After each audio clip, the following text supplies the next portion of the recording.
예, 저희 계속해서 미가 강의를 하겠습니다. 미가 오늘 3장을 저희가 간략하게 한번 살펴보도록 하겠습니다. 예, 미가 3장은요, 기본적으로 배교한 시대에 주시는 말씀입니다.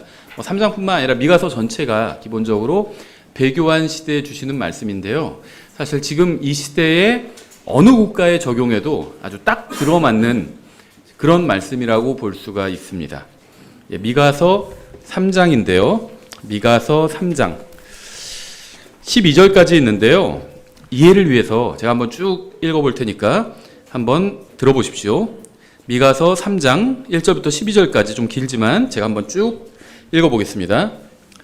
또 내가 말하였노라. 오 야곱의 우두머리들아, 이스라엘 집의 통치자들아, 원하건대 너희는 들으라. 너희가 판단의 공의를 알아야 하지 아니하겠느냐?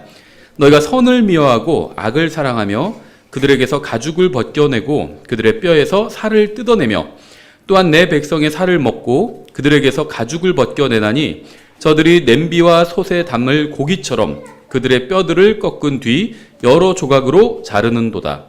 그때 그 사람들이 주께 부르짖을지라도 그분께서 그들의 말을 듣지 아니하실 것이며 그들이 자기 행위들로 스스로 악하게 행한 것 같이 그때 그분께서 그들에게 참으로 자신의 얼굴을 숨기시리라.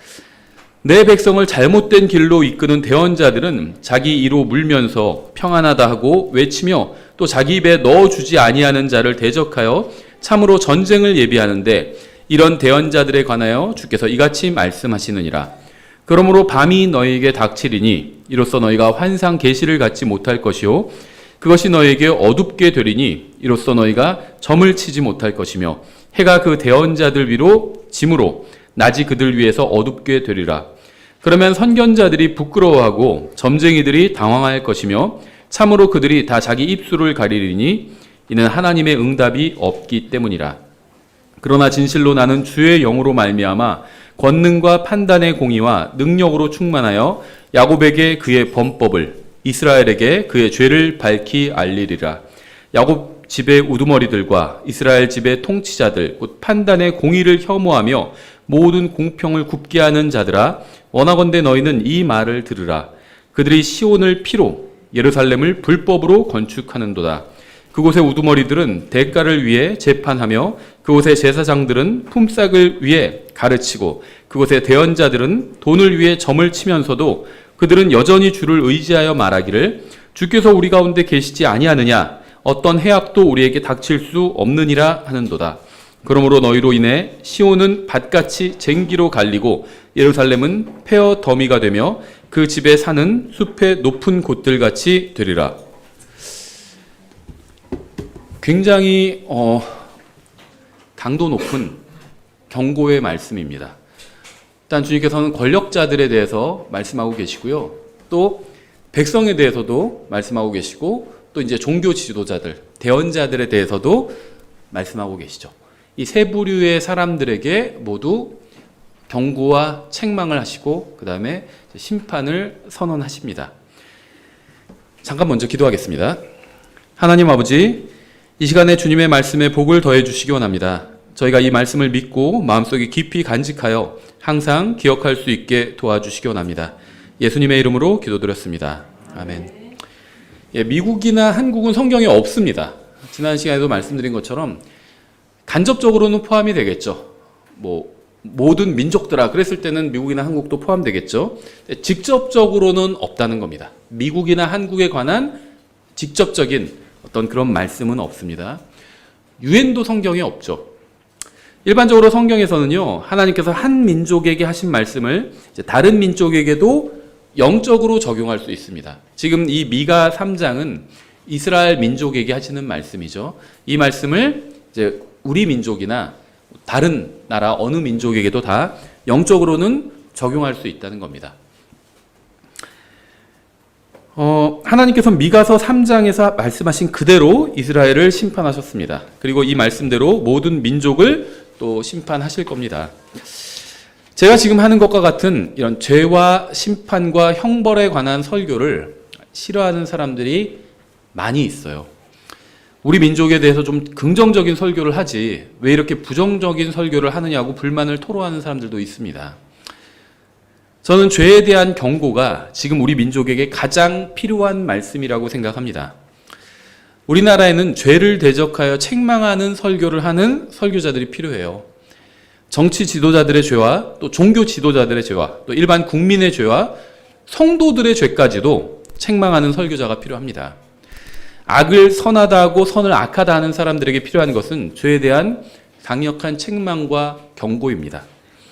우리나라가 영적으로 어둠 가운데 있는 이유는 설교자들도 정치인들만큼이나 부패했기 때문이에요. 우리가 정치인들이 부패했다고 얘기하잖아요. 정치인들만 부패한 게 아니에요. 설교자들도 부패했습니다.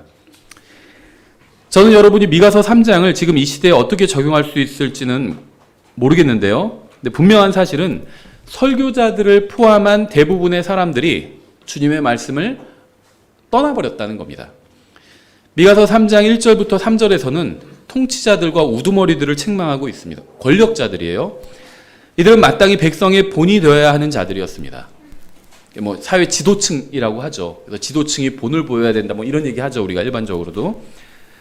이들은요, 권력을 바르게 행사해야 했어요. 하지만 이들은 권력을 이용해서 부정한 이득을 취했고요. 또 백성의 재산을 삼켜버렸습니다. 여러분은 정말 자유롭고 풍요로운 나라에 살고 있어요. 여러분의 권리는 법으로 보호되고 있죠. 부당한 일을 당했을 때 고소를 하거나 신고를 하거나 법에 호소할 수가 있어요. 그래서 이런 미가서 3장 같은 성경 본문을 읽을 때 이게 우리나라 상황과 맞나? 이런 생각이 들 수도 있습니다. 미가서 3장 1절부터 3절은 권력자들에게 완전히 삼켜져 버린 백성에 대해서 말씀하고 있죠. 우리가 이제 흔히 하는 말로 후진국 국가들에서 이런 현상이 더 크게 나타나죠. 일부 권력자들이 거의 국가의 대부분의 재산을 독점해서 남용하고 있죠. 권력을. 그것도 백성들을 억압하고 있죠. 역사적으로 권력자들은 예외적인 몇 가지 경우를 제외하고는 항상 백성을 억압해 왔습니다. 진짜 끔찍한 일은 권력자가 백성을 억압하는 것이 아니라 설교자들이 권력자들과 결탁해서 말씀에서 떠나 권력자들을 비호하고 그들을 대변하는 것입니다. 그래서 종교가 타락하면요, 권력과 결탁해가지고 권력을 비호하는 그러한 어떤 나팔수 역할을 하게 되죠. 제가 이 시간에 강조하고 싶은 것은 부패한 권력자들이나 설교자들이 아니에요. 제가 강조하고 싶은 것은 여러분이 죄에 대해서 경고하는 설교를 들을 때 주님께 감사하는 마음을 가져야 한다는 겁니다. 사람들에게 인기 있는 주제를 설교하는 설교자가 아니라 하나님 편에 서서 하나님의 말씀을 선포하는 설교자가 있다는 사실에 감사해야 돼요. 하나님의 편에 서서 말씀을 선포하는 설교자가 사라지면 정말 캄캄한 암흑이 덮이기 때문입니다. 불행하게도 우리나라를 포함한 거의 대부분의 나라들, 전부 다라고 해도 저는 괜찮다고 봅니다. 거의 대부분의 나라들은요, 이미 영적 암흑이 짙게 깔려버렸어요. 권력자들과 통치자들은 바르게 심판하는 것에 관해서 알아야 합니다. 하지만 그들은 옳고 그름이 아니라 무엇이 어떤 금전적인 이득이 되는가에만 관심을 두고 있어요. 무전유죄, 유전무죄, 이런 말도 있죠. 대부분의 권력자들은요, 이익이 옳은 것이고 이익이 없으면 잘못된 것이라고 생각합니다. 주님께서는 이러한 생각을 가진 자들을 심판하실 거예요. 오늘날 대부분의 설교자들은 미가 시대의 설교자들과 크게 다르지 않아요. 대부분의 설교자들은 성경에 기록된 말씀을 설교하지 않고 청중이 듣고 싶어 하는 것을 설교합니다. 대부분의 설교자들은요, 성경이 말씀하시는 것보다 헌금을 많이 하는 사람이 원하는 것을 설교합니다. 청중은 설교자가 죄에 맞서지 못하고 말씀으로 먹이지 못하면 결코 영적으로 성장할 수가 없습니다. 2절에 이렇게 되어 있죠. 너희가 선을 미워하고 악을 사랑하여. 대부분의 영화나 드라마는요, 성경이 말씀하는 선한 것들을 미워하고 성경이 악하다고 말씀하는 것들을 사랑합니다. 특히 요즘은 더 그런 것 같아요. 이 PC가 지배했다고 그러죠. 정치적 올바름이라고 하지만 사실은 어떤 좋게 보면 또 소수 의견도 존중해야 된다 이렇게 하지만 사실은 소수 의견을 가지고 다수를 억압하는 어떤 도구로 또 사용되는 것 같아요. 성도들은 성경이 하나님의 말씀이고 세상의 신은 마귀라는 사실에 동의하면서도 하나님의 말씀보다는 세상을 읽고 세상으로부터 듣는 것에 더 많은 시간을 사용합니다. 그 결과 하나님을 안다고 하는 대부분의 사람들도 하나님을 부인하는 사람들과 전혀 다르지 않은 삶을 살고 있다는 거예요. 이게 이제 진짜 문제라는 겁니다.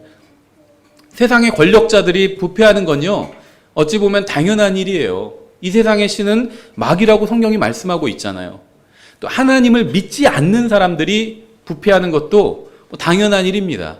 이 진리의 말씀을 거부하기 때문에 이 말씀대로 살지 않는 거죠. 근데 문제는 뭐냐면요, 하나님을 믿는다 그러고 성경을 하나님의 말씀이라고 믿는다고 하는 사람들도 삶을 들여다보면 세상 사람들과 똑같다는 겁니다. 하나님을 거부하고 성경을 거부하는 사람과 하나님을 믿고 성경을 믿는다고 하는 사람의 삶이, 고백이 아니라 삶이 별 차이가 없다는 거예요. 고백은 차이가 있어요.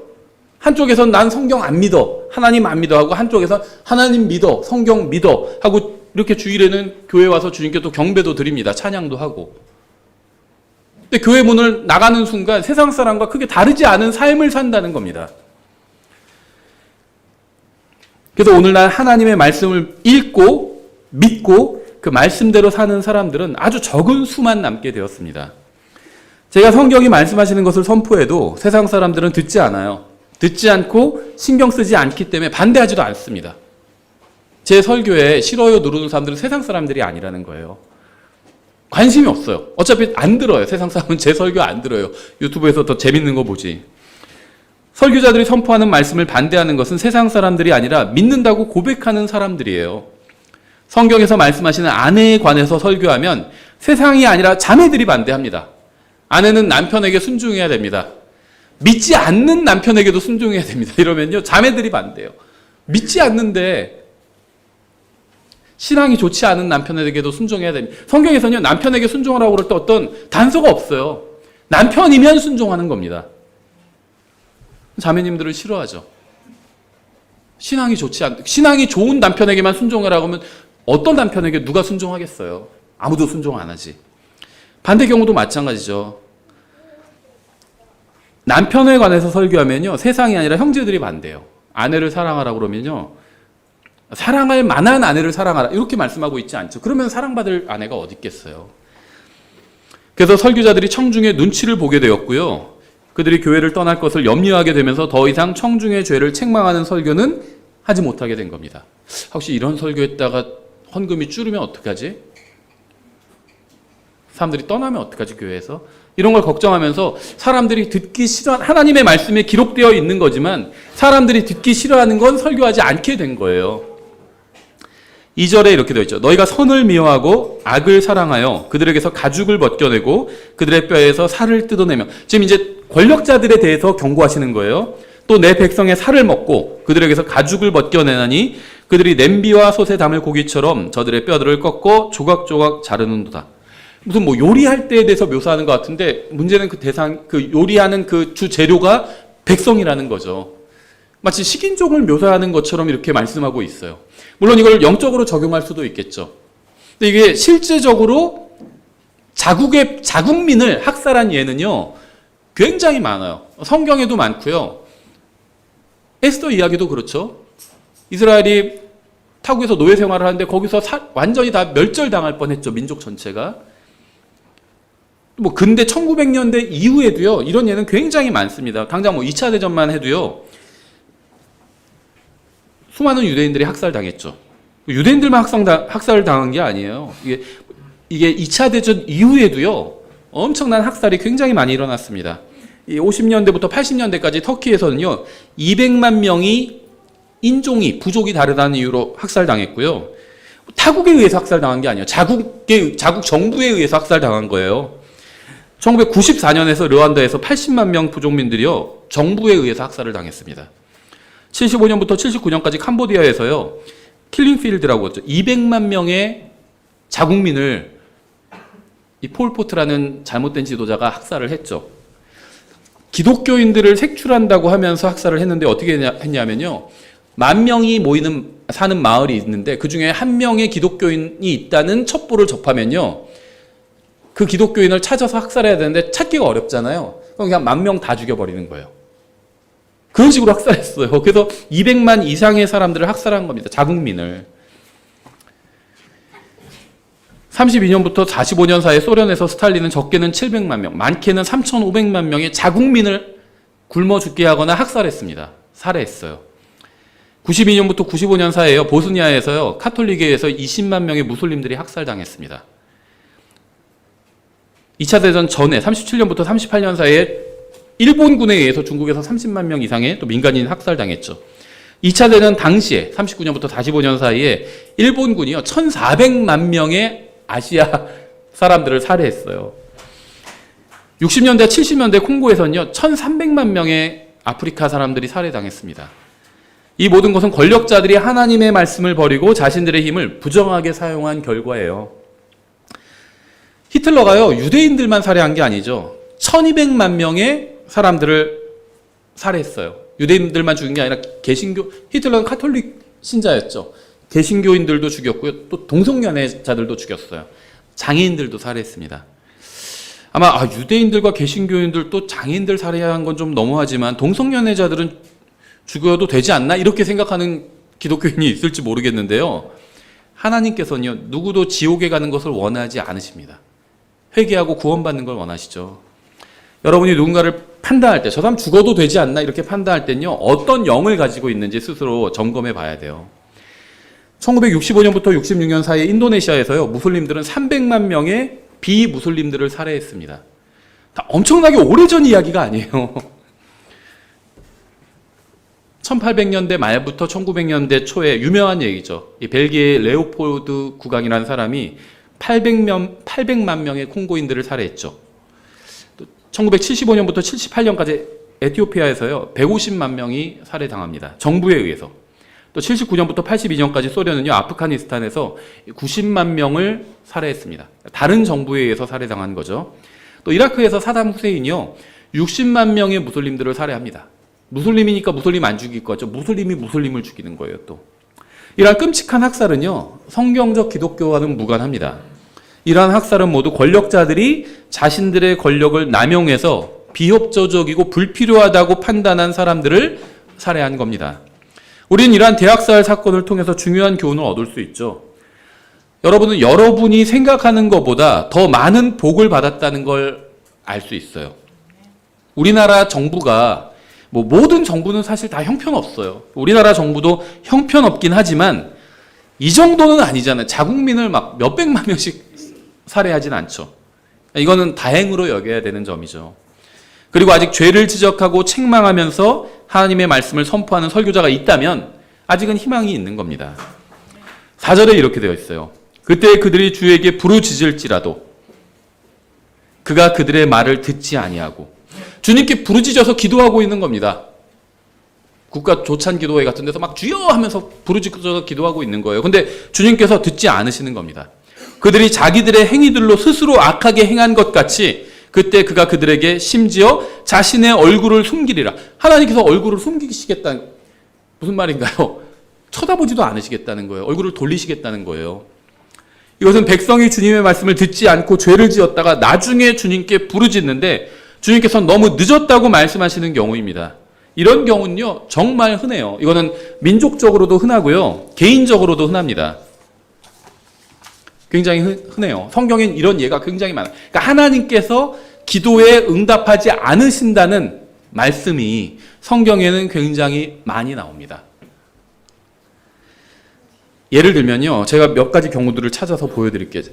안 찾으셔도 돼요. 이사야서 1장 10절 이렇게 되어 있어요.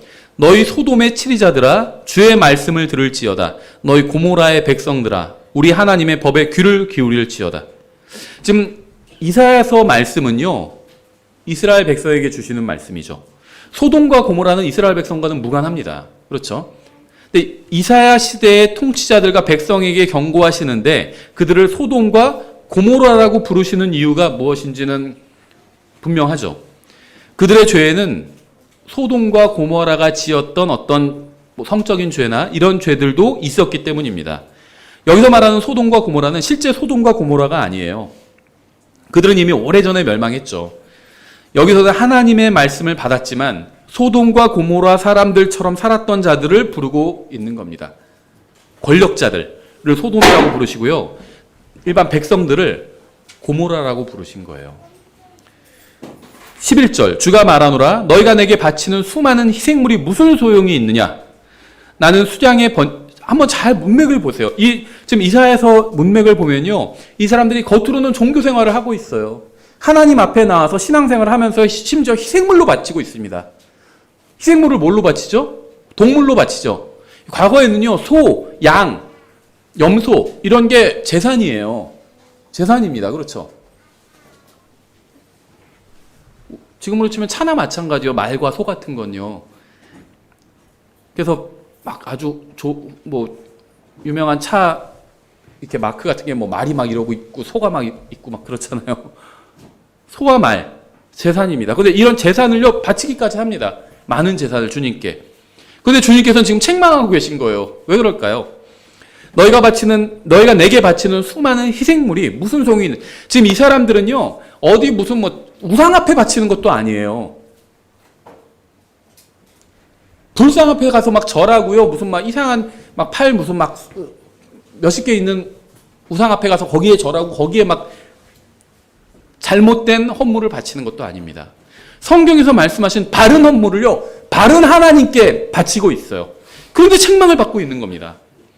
너희가 내게 바치는 수많은 희생물이 무슨 소용이 있느냐. 나는 수량의 번제 헌물과 살찐 짐승의 기름으로 배가 부르며 너무 많이 바쳤다는 거죠. 오히려 적게 바친 것도 아니고 많이 바쳤습니다. 수소나 어린 양이나 수염소의 피를 기뻐하지 아니하노라. 다 성경에서 율법에 보면요 바치라고 하셨던 것들이에요. 너희가 내 앞에 보이러 올 때 누가 너희 손에서 이것을 요구하였느냐. 단지 내 뜰을 밟을 뿐이니라. 이런 하나님 앞에 경배드리고 헌물을 바치는 행위가요. 그냥 무의미한 일이라는 겁니다. 왜 그럴까요? 다시는 헛된 봉헌물을 가져오지 말라. 분향하는 것은 내게 가증한 것이요 월삭과 안식일과 집회로 모이는 것을 내가 견디지 못하겠노니 곧 엄숙한 모임. 막 앞에서 뭐 밴드가 막 난리치고 뭐 콘서트처럼 하고 그런 것도 아닙니다. 엄숙하게 모인 거예요. 엄숙한 모임 그 자체가 불법이니라. 하나님께서 받지 않으시겠다는 겁니다. 내 혼이 너희의 월삭과 정한 명절들을 미워하나니 그것들이 내게는 괴로움이니라. 심지어 괴로우시대요. 바른 날 바른 장소에 와서 바른 하나님께 바른 헌물을 드렸습니다. 그것도 엄숙하게 막 장난치면서 드린 것도 아니에요. 엄숙하게. 그런데도 하나님께서는 하지 말라고 하신 거 헛된 일을 하고 있다고 하시고요. 오히려 괴롭다는 겁니다. 그렇게 너희가 하는 게 하나님께 즐거움이 되지 못한다는 거예요. 그것들을 감당하기에 내가 지쳤느니라. 이게 무엇을 의미하는지 아세요? 하나님께서는요, 사람들이 교회에 가서 무엇을 하든 상관하지 않으시겠다는 거예요. 주님을 찬양하고 막 무엇인가를 바쳐도 받지 않으시겠다는 겁니다. 그들이 죄에서 돌이키지 않는다면 그들이 교회에서 무엇을 하건 상관하지 않으시고 받지 않으시겠다는 거예요. 수많은 기독교인들이 어떤 착각을 하고 있는지 아세요? 우리 포함해서. 내가 죄를 지어도 하나님께서는 언제든지 내 기도를 들으신다고 착각하는 겁니다. 지금 여기 이사야서 1장 11절부터 14절에서 열거한 건요. 다 옳은 일들이에요. 바른 하나님 앞에 바른 장소에 나서 바른 날 나와서 바른 헌물을 드렸어요. 그런데도 하나님께서 받지 않으신다는 겁니다. 왜 그럴까요? 마음속에 아직 죄가 있기 때문이에요. 받지 않으신다는 겁니다. 진리와 그 진리를 믿는 마음이 없다면 하나님의 말씀에 순종하겠다는 마음이 없다면 종교나 예배의 형식은 중요하지 않습니다. 아무리 그럴듯한 모양을 갖추었더라도 죄에서 떠나지 않고 주님께서 말씀하신 대로 행하지 않는다면 주님께서는 그것이 무엇이든 간에 받지 않으실 겁니다. 제가 하는 말에 동의하신다면 절대 다수의 기독교인들이 거부하는 것에 동의하고 있는 거예요. 15절 너희가 너희 손을 앞으로 펼칠 때 내가 내 눈을 너희에게 숨기겠으며 참으로 너희가 많이 기도할지라도 내가 듣지 아니하리니 너희 손에는 피가 가득하니라. 만약 여러분이 세상 사람들처럼 살고 세상에 동의하고 세상의 편에 서면서 주님의 말씀을 무시한다면 하루 종일 밤을 새서 기도할지라도 주님께서 듣지 않으시겠다는 겁니다. 그러니까 지금 이 사람들이 바른 일을 하는데도 불구하고 주님께서 듣지 않으시는 이유는요. 이들이 주님의 말씀을 듣지 않았기 때문이에요. 말씀을 듣지 않으면요. 주님께서도 듣지 않으시겠다는 겁니다. 바른 것을 해도 바른 경배를 바른 방법으로 바른 곳에서 바른 하나님께 다른 헌물을 드리면서 경배를 드려도요, 주님께서 그걸 듣지 않으시겠다는 거예요.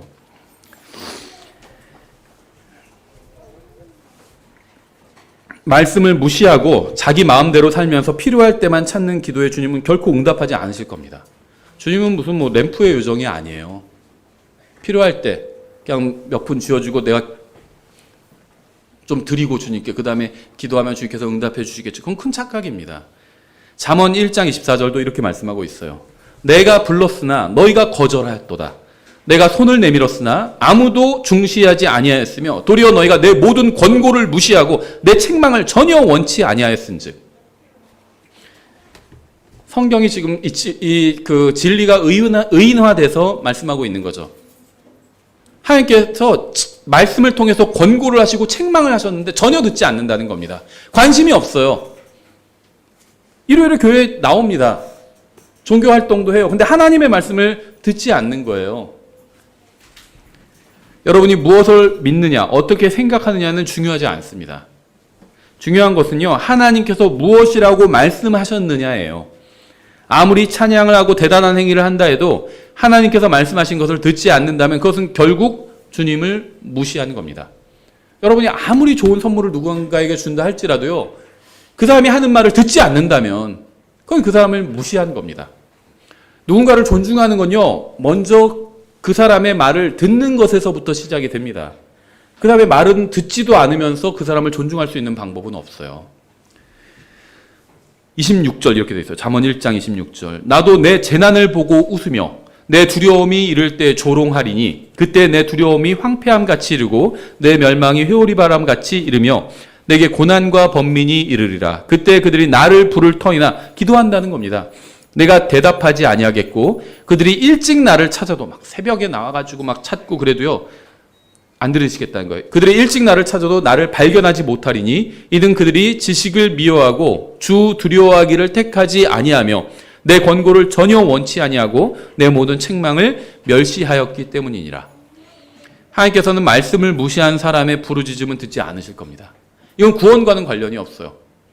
구원받지 못한 사람에게도 해당되고요. 구원받은 사람에게도 해당됩니다. 구원받았다고 해서 다 말씀을 존중하는 건 아니에요. 말씀을 존중하는 건요, 하나님의 말씀을 읽고 그 말씀대로 사는 겁니다. 그게 말씀을 존중하는 거예요. 구원받은 사람들도 대부분은 다 말씀을 존중하지 않으면서 살아가고 있어요. 주님께서는 주님을 존중한 사람을 존중해 주실 겁니다. 주님을 존중하는 것은 언제나 주님의 말씀을 듣는 것에서부터 시작이 됩니다. 그래서 성경 읽기를 강조하는 거예요. 먼저 하나님의 말씀을 들어야 됩니다. 그리고 이제 거기서 끝나면 안 돼요. 그리고는 이제 그 말씀대로 살아야 됩니다. 그게 존중하는 거예요. 그러니까 믿음은요, 선택이에요. 예수님을 믿을 것인가 말 것인가 선택을 하는 거죠. 예수님을 믿고 나서는 어떻게 되죠? 하나님의 말씀대로 살 것인가 말 것인가를 또 선택하는 겁니다. 그게 믿음이에요. 우리는 하나님의 말씀을 읽고 그 말씀대로 행하고 말씀을 전해야 합니다. 이것이 주님께서 우리에게 맡겨주신 사명이에요. 근데 우리가 이러한 사명은 등한히 한 채 세상을 더 좋은 곳으로 만들고 우리나라를 더 좋은 나라로 만든다는 명목으로 다른 종교와 연합하고 정치인들과 연합하고 비진리와 연합한다면 그것은 주님의 말씀을 무시한 거예요. 우리의 소망은 예수 그리스도께 있지 어떤 특정한 정당이나 정치인에게 있지 않습니다. 우리의 소망은 거룩하고 의로우신 분에게 있지 술 취하고 음행하고 방탕한 권력자들에게 있지 않아요. 정치인들 추종하지 마세요. 어떤 정치인에게 표를 줄 수는 있죠. 그게 우리의 국민의 권리니까. 그 중에서 제일 괜찮아 보이는 사람에게 표를 줄 수는 있죠. 근데 추종하지는 마세요.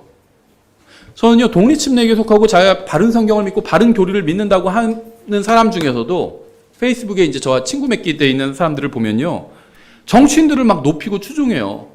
아름답다 그러고 막 이분 대단하다 그러고. 왜 그런지 모르겠어요. 근데 그 사람들이요, 훌륭한 믿음의 사람도 아니에요. 그냥 세상 사람이에요. 낮에 정당 활동, 정치 활동하고 또 밤에 가면 막 술 먹고 이런 사람들이에요. 근데 왜 그 사람들을 추종하는지 모르겠어요. 정치인 추종하지 마세요. 표는 주세요. 표는. 추종하지 마세요. 왜 술 취하고 음행하는 자들을 추종합니까? 거룩하신 분을 추종하세요. 거룩하신 분. 그분의 말씀에 귀를 기울이세요. 국가를 위해서 기도해야 한다는 사람들이 있어요. 먼저 교회를 위해서 기도하세요. 교회를 위해서. 주님의 자녀들을 위해서 기도하세요. 믿는다고 하지만 말씀에는 귀를 기울이지 않은 타락한 신자들을 위해서 먼저 기도하세요. 시편 14편 3절 이렇게 되어 있습니다. 그들이 다 치우쳐서 다 함께 더러운 자가 되고 선을 행하는 자가 없나니 단 한 사람도 없도다. 로마서에서 인용한 거죠. 불법을 행하는 모든 자들은 지식이 없느냐. 그들이 빵 먹듯이 내 백성을 먹으면서 주를 부르지 아니하는도다. 주님을 부르는 권력자가 있나요? 백성의 것들을 착취하면서 주님은 부르지 않는데요. 주님을 부르는 권력자 보신 적이 있어요? 우리나라뿐만 아니라 미국에도 없어요. 겉으로는요, 미국 대통령들 대부분 다 기독교, 종교가 기독교인데요. 실제로는 주님의 말씀에 다 관심이 없어요. 주님 부르지 않습니다. 우리나라 말할 것도 없고요. 주님의 말씀에 귀를 기울이는 권력자를 보신 적이 있으신가요? 그런 권력자가 없는데 왜 그들을 따르려고 하시나요? 말로만 바른 성경을 믿는다고 하지 말고 정신을 차리고 깨어서 말씀에 귀를 기울여야 합니다. 시편 145편 18절 이렇게 되어 있어요. 주께서는 자신을 부르는 모든 자, 곧 진리 안에서 자신을 부르는 모든 자에게 가까이 계시는도다. 그냥 아무거나 기도하면 다 응답해 주신다는 말씀 성경에 없습니다. 진리 안에서 자신을 부르는 모든 자에게 가까이 계시는도다.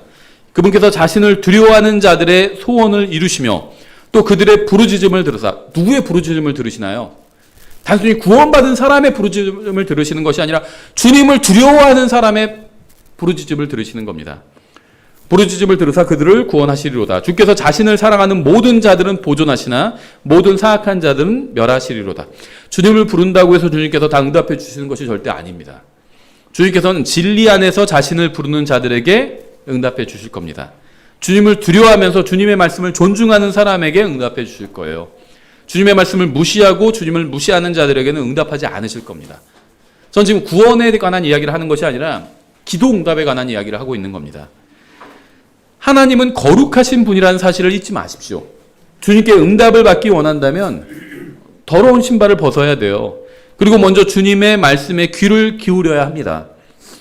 죄를 짓다가 일단 스탑을 해야 된다는 겁니다. 내려놔야 된다는 거예요, 죄를. 그리고 주님께 기도를 드려야 된다는 겁니다. 그래야지 주님께서 귀를 기울이신다는 거예요. 주님의 말씀을 무시하고 듣기를 거부하면서 주님께서 자기 기도에는 응답해 주실 것이라는 망상을 버려야 합니다. 야고보서 4장 1절에 이렇게 되어 있어요. 1절부터 4절에 너희 가운데서 전쟁과 싸움이 어디로부터 나느냐? 너희 지체 속에서 싸우는 너희의 정욕들로부터 나지 아니하느냐? 너희가 욕심을 내도 갖지 못하고 죽여서 갖고자 해도 얻지 못하나니 너희가 다투고 싸워도 갖지 못함은 너희가 구하지 아니하기 때문이요 너희가 구하여도 받지 못함은 그것을 너희 정욕에 쓰려고 잘못 구하기 때문이라. 너희 가늠하는 남자들과 가늠하는 여자들아 세상과 친구가 되는, 여기 지금 가늠하는 남자들 가늠하는 여자들 이거 세상 사람들 얘기하는 게 아닙니다. 야고보서는요, 교회, 흩어져 있는 12지파, 당시 초대 교회 시대의 유대인 교회에게 보낸 편지예요. 가늠하는 남자들과 가늠하는 여자들아 세상과 친구가 되는 것. 세상에게 얘기한다면 세상과 친구가 되는 이런 얘기 하지 않겠죠. 세상이 아닌 사람들에게, 교회에게 하시는 편지예요. 그래서 세상과 친구가 되지 말라고 말씀하시는 거죠. 세상과 친구가 되는 것이 하나님과 원수되는 것인 줄 너희가 알지 못하느냐? 그러므로 누구든지 세상의 친구가 되고자 하는 자는 하나님의 원수가 되느니라. 주님께서 왜 국가 조찬 기도회 같은 거 듣지 않으시는지 아세요?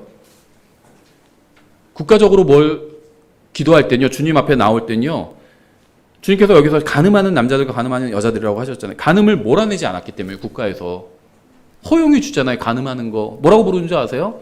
사랑이라고 불러요. 사랑이라고. 간통죄 없어졌잖아요. 우리나라만 없어진 거 아니에요. 추세예요. 그게 전 세계적인 추세입니다. 간통, 낙태 다 없애버려요. 사랑이라고 불러요. 사랑. 하나님은 간음이라고 부르시는데 세상은 사랑이라고 불러요. 그걸. 그래놓고는 그런 죄는 허용해놓고는 모여서 기도하고 있어요. 하나님께서 응답하지 않으시겠다는 겁니다. 그것은. 주님께서 왜 가정 기도에 응답하지 않으시는지 아세요? 가정에서 죄를 몰아내지 않았기 때문이에요. 주님께서 왜 개인의 기도에 응답하지 않으시는지 아세요? 개인이 죄를 포기하지 않기 때문입니다. 죄는 포기하지 않고 하나님 앞에 나아가면서 죄는 포기하지 않고 그냥 하나님께서 내 기도에 응답해 주시라고, 내 말이 좋아서 기도에 응답해 달라는 거지, 한마디로 내 말을 들으라는 거잖아요. 나는 하나님 말씀 듣지 않아요. 하나님께서는 죄를 포기하라고 하셨는데 안 해요. 포기 안 해요. 난 듣지 않아요. 그러면서 나는 하나님은 내 말을 들으라고 요구합니다. 하나님께서는 상대하지 않으시겠다는 거예요. 여러분 아이들을 키워보신 분들은요 이해가 되실 거예요. 저희도 지금 아이들 다 어리거든요. 10살, 8살, 4살이에요. 이런 경우 많이 있어요. 아이들이 끊임없이 부모님한테 요구합니다. 어린 아이들이니까 부모님한테 요구할 수 있죠. 부모는 아이들의 요구를 또 들어줘야 되죠. 어떤 경우에는 들어주지 않는 경우도 있어요. 정당한 요구인데도 들어주지 않는 경우도 있어요. 왜냐하면 부모가 먼저 정당한 요구를 했는데 아이가 듣지 않는 겁니다. 그럴 때는 아이의 정당한 요구도 듣지 않는 거예요. 예를 들면 밥 먹기 전에 지금 여기 좀 치워놔라 이렇게 얘기했어요. 아이들이 어지럽힌 걸 스스로 치우라고 했고 아이들이 충분히 할 수 있는 거예요. 근데 아이들이 치우진 않으면서 계속 배고파요, 밥 줘요, 뭐 먹고 싶어요 이런 얘기만 해요. 그럼 부모도 듣지 않을 수 있는 거죠. 치우라고 했는데 왜 안 치웠어? 그렇게 얘기할 수 있는 거죠. 근데 계속 아이가 부모 말은 듣지 않고 계속 막 울부짖어요. 막 그냥 맛있는 거 사줘, 아이스크림 사줘 막 이러고 있어요. 그러면 어떻게 하냐면요 내버려 둡니다. 상대하지 않아요. 하나님께서 그러시겠다는 거예요. 죄는 버리지 않고 자기 기도에만 응답해 달래요. 나 급하니까. 듣지 않으시겠다는 겁니다. 내버려 두시겠다는 그 내용이에요. 이런 말씀이 굉장히 많이 있어요. 오늘날 대부분의 구원받은 사람들의 기도는요 전혀 응답되지 못하고 있습니다. 왜냐하면 하나님의 말씀에 귀를 기울이지 않기 때문에 말씀에 귀를 기울이지 않으니까 무슨 말씀이 있는지도 몰라요. 하나님의 뜻대로 살지도 않아요. 그러니까 하나님께서 응답해 주지 않으시는 겁니다. 하나님께서는 죄를 도와주시는, 죄를 서포트해 주시는 분이 아니에요. 여러분은 하나님이 어떤 분이라고 생각하시나요? 하나님은 여러분의 표나 인기를 구하는 정치인이 아니에요. 하나님은 누군가로부터 무엇인가를 필요로 하는 분이 아닙니다. 누군가에게 의지하는 분도 아니에요. 하나님은 전능하신 분이에요. 우리 없어도 하나님은 하나님이에요. 미가 3장으로 돌아가서 빠르게 좀 보겠습니다. 3장 5절에 내 백성으로 하여금 잘못하게 하는 대언자들은 자기들의 이로 물면서도 외치기를는 평안하다 하며 또 자기들의 입에 넣어주지 아니하는 자를 향하여는 전쟁을 예비하거니와 이런 대언자들에 관하여 주가 이같이 말하라. 이게 무슨 말씀인지 아세요? 자기들의 이로 물면서도 외치기는 평안하다 하며 입에 먹을 걸 막 넣어주는 사람에게는 잘해, 좋아, 평안해 이렇게 얘기하는 겁니다. 그런데 자기들의 입에 넣어주지 않아요. 목사님 좀 뭐 맛있는 거 사드세요 하고 막 돈도 주고 그래야 되는데 안 줘요. 그러면요 그 사람한테는 이건 그렇게 하면요 하나님께서 치실 수 있습니다 막 이런 얘기하는 겁니다. 자기한테 먹을 거 많이 주고 돈 주고 하는 사람한테는 하나님께서 복을 주실 겁니다 이러고요. 주지 않는 사람한테는 저주를 선언하는 거예요. 하나님께서 여기서는 말씀의 사역자들, 설교자들을 책망하고 계신 겁니다. 이들은 자기들에게 이익을 주는 자는 축복하고 주지 않는 자는 저주했습니다. 감사하게도요, 저는 말씀을 선포하고 가르치면서 항상 사례비를 받았어요. 교회에서. 근데 저는 지금까지 제가 받은 사례비에 대해서 불평한 적이 한 번도 없습니다. 왜냐하면 저는 사례비를 받기 위해서 말씀을 선포하는 것이 아니기 때문에 주지 않아도 말씀을 선포할 겁니다. 그렇다고 시험해 보지 마시고요.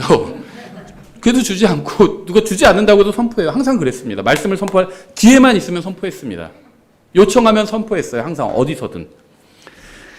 6절 그러므로 밤이 너희에게 이르리니 너희가 환상 계시를 갖지 못할 것이요. 좀 영적인 지도자들, 대언자들, 설교자들에게 책망하시는 거예요. 그것이 너에게 어둡게 되리니 이로써 너희가 점을 치지 못하리라. 그 대언자들 위로 해가 지므로 그들 위해서 낮이 어둡게 되리라. 우리나라에 수많은 교회가 있는데도 불구하고 복음이 선포되지 않고 하늘나라 지옥에 관한 교리가 선포되지 않고 주님의 재림과 심판에 관한 교리가 선포되지 않고 말씀대로 살아야 한다는 진리가 선포되지 않기 때문에 영적인 어둠이 임한 겁니다. 7절 그런즉 선견자들이 부끄러워하며 점치는 자들이 당황할 것이요 참으로 그들이 다 자기 입술을 가리리니 이는 하나님의 응답이 없기 때문이라. 설교자들이 말씀을 무시하고 복음을 부끄러워하자 주님께서는 그들의 눈을 멀게 하셨습니다. 그리고 그런 눈먼 설교자들을 따르는 사람들도 주님께서는 눈 멀게 하셨어요. 진리를 선포하지 않는 설교자들은 하나님께서 심판하실 겁니다. 잘못된 거예요. 근데 진리를 선포하지 않는 설교자들을 추종하고 따르는 사람들도 있어요. 그 사람들도 심판하실 겁니다. 하나님께서. 8절 그러나 진실로 나는 주의 영으로 말미암아 권능과 판단의 공의와 능력으로 충만하여 야곱에게는 하나님의 능력으로 충만하면 무엇을 하는지 보세요.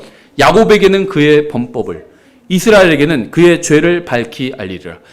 미가의 사역 대상은 야곱과 그러니까 이스라엘 백성이죠. 근데 이스라엘 백성에게 미가가 하나님의 능력으로 충만할 때 한 것은 무엇이었냐면 자기의 청중들에게 그들의 죄를 밝히는 것이었습니다.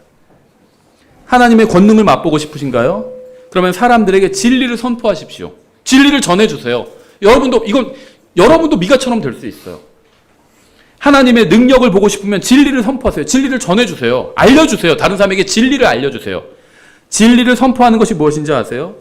말씀에 기록된 대로 죄를 죄라고 말하는 겁니다. 우리에게는 하나님의 능력이 필요합니다. 저에게는 하나님의 능력이 필요해요. 저희 가정에는 하나님의 능력이 필요합니다. 저희 사역에는 하나님의 능력이 필요합니다. 여러분의 인생에도 하나님의 능력이 필요한가요? 그렇다면 여러분은 먼저 하나님의 말씀에 귀를 기울여야 합니다. 여러분이 아무리 성경을 믿는다고 말해도 말씀을 읽지 않고 말씀대로 행하지 않는다면 성경을 믿지 않는 사람에게 하나님의 능력이 임하지 않듯이 여러분에게도 하나님의 능력이 임하지 않을 겁니다. 하나님의 말씀대로 살지 않는 인생에는 하나님의 능력도 임하지 않을 겁니다. 9절, 야곱의 집 우두머리들과 이스라엘의 집 통치자들 곧 판단의 공의를 몹시 싫어하고 모든 공평을 굽게 하는 자들아 청하노니 너희는 이 말을 들을지어다. 주님께서는 권력자들이 부패했다고 책망하셨죠. 우리나라의 권력자들은 다 부패했습니다. 영화계의 권력자들도 다 부패했어요. 교육계의 권력자들도 다 부패했습니다.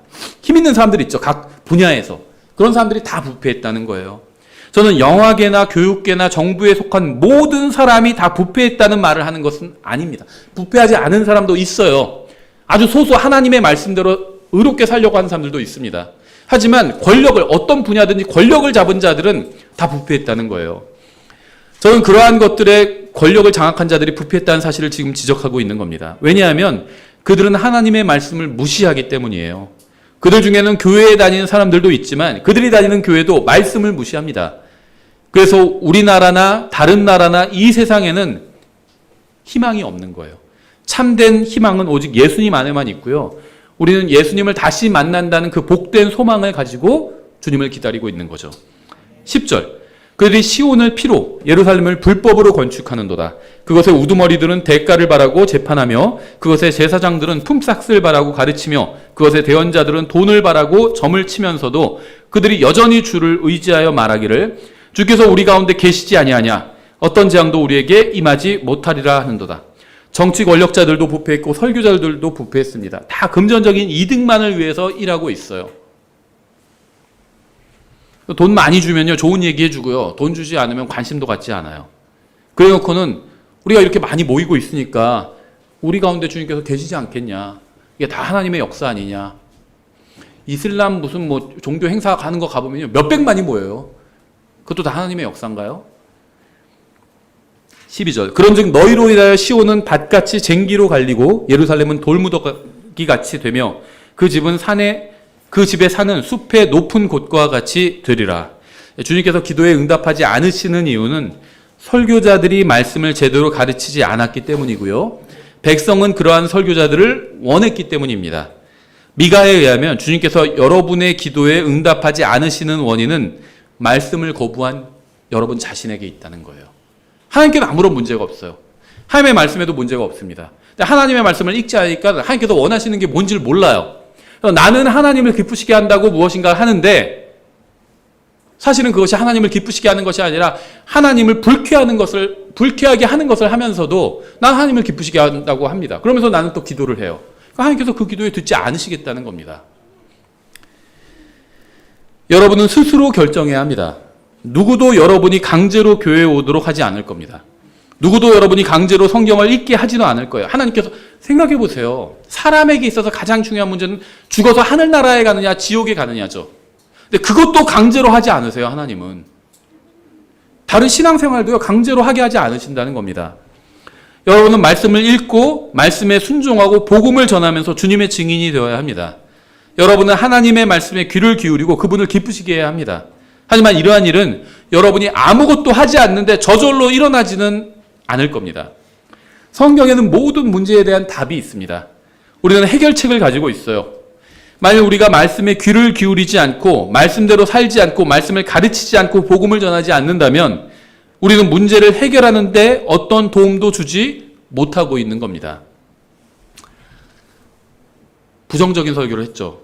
이런 설교를 들어주셔서 정말 감사합니다. 하지만 말씀을 듣는 것에서 멈추지 말고 말씀대로 행하시기 바랍니다. 행하는 것에서 멈추지 말고 말씀을 전하시기 바랍니다. 그러면 하나님의 응답뿐 아니라 그분의 능력도 맛보게 될 것입니다. 기도하겠습니다. 하나님 아버지, 지금 저희가 처한 상황은 미가 3장의 상황만큼이나 좋지 않아 보입니다. 저희가 이 세상을 바로잡으려고 헛된 시도를 하면서 시간을 낭비하지 않고 오직 주님의 말씀을 듣고 행하고 전하는 귀중한 일을 하면서 주님과 함께 일하고 또 주님을 기다릴 수 있게 도와주시기 원합니다. 예수님의 이름으로 기도드렸습니다. 아멘.